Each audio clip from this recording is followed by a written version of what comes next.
And so take to the next question.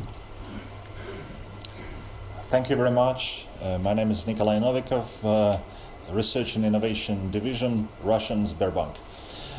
My question is the following. There is an opinion that one cannot achieve a full potential of a low-altitude economy, thus scaling it up, without a high level of autonomy of drones, and especially without implication of AI models.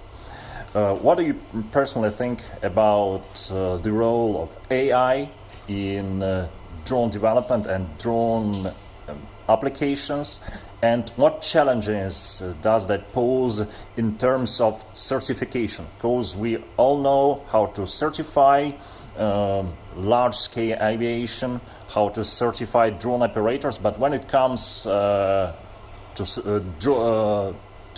so-called AI pilot certification, it seems that lots to be done and there are lots of questions. Thank you. Since I have the microphone. All right. What I see, I think the biggest challenge is called UTM. And because now you face, that is not well solved at the moment. Each country, it seems to have its own way to try to put manned and unmanned robots, let's say that way, with airplanes in the same place. If that issue is better resolved, or that issue I think will take some time, artificial intelligence, I see it as a very interesting thing to make sure that autonomous flights are safer.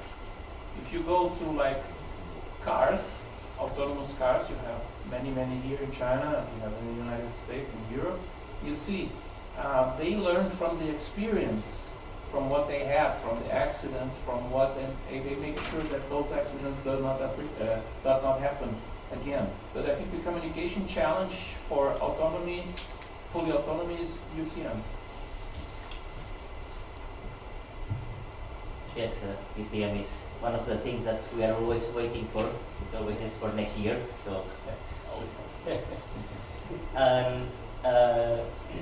I think it's possible to have a business model that is profitable with artificial intelligence, because only thing we need is automation, but automation can be achieved without this need of artificial intelligence. It will reach a level in which we can remotely operate one operator, different drones, this one-to-many paradigm.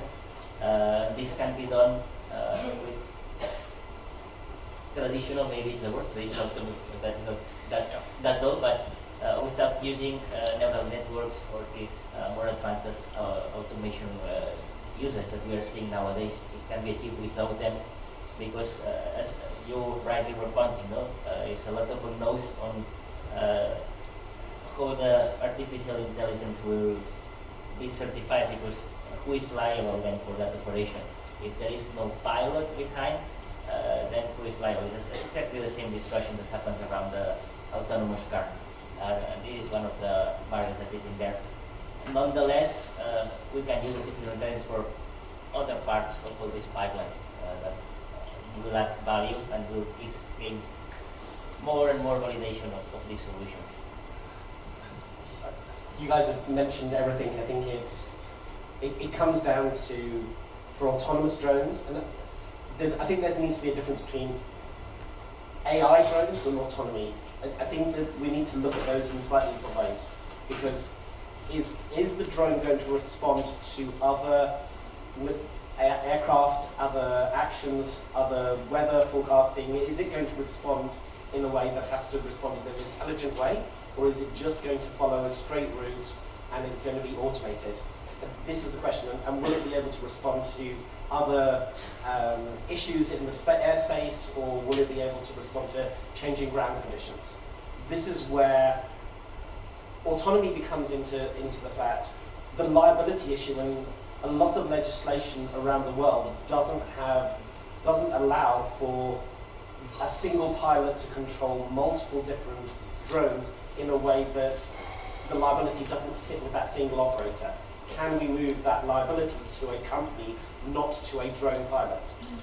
A lot of the data shows that within the next 5 to 6 years, drone pilots will be only controlling 5 to 10% of the drones that are going to be in the air. The majority are going to be automated flights that a flight planning system has triggered the drone to fly and to go up.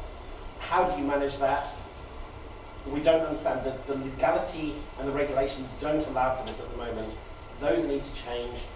We all believe that UTM may be the ultimate saviour to allow for this, but nobody's been able to solve that problem because with a UTM, unless you have radar or you have other ways to track, you can only see what is pinging, what is doing it. What you can't see the bird flocks, you can't see what else is happening else within the airspace or the other aircraft that aren't on ADS-B or FLAM or whatever. So I don't think UTM solves all the problems. It's going to take time, and at this point in time we're going to have to take some risks, and people are going to have to be able to try a sandbox and be able to show that drones can work and can communicate and solve each other and work together. At the moment, that's not. All the drone networks all use so many different technologies. They're not willing to communicate with each other. I don't think we've got to the point where we can do it. We're a few years out from this. 我觉得这个问题对我来说比较难，因为我觉得跟刚才大家说的那个汽车是一样的，无人汽车是一样的，市场会饱和的。我们会一开始这个需求满足了之后去进行饱和，然后我们会有效控制的。其实我觉得一切都在尽在掌握，我不会有那么多的担心。Okay, thank you. And final question?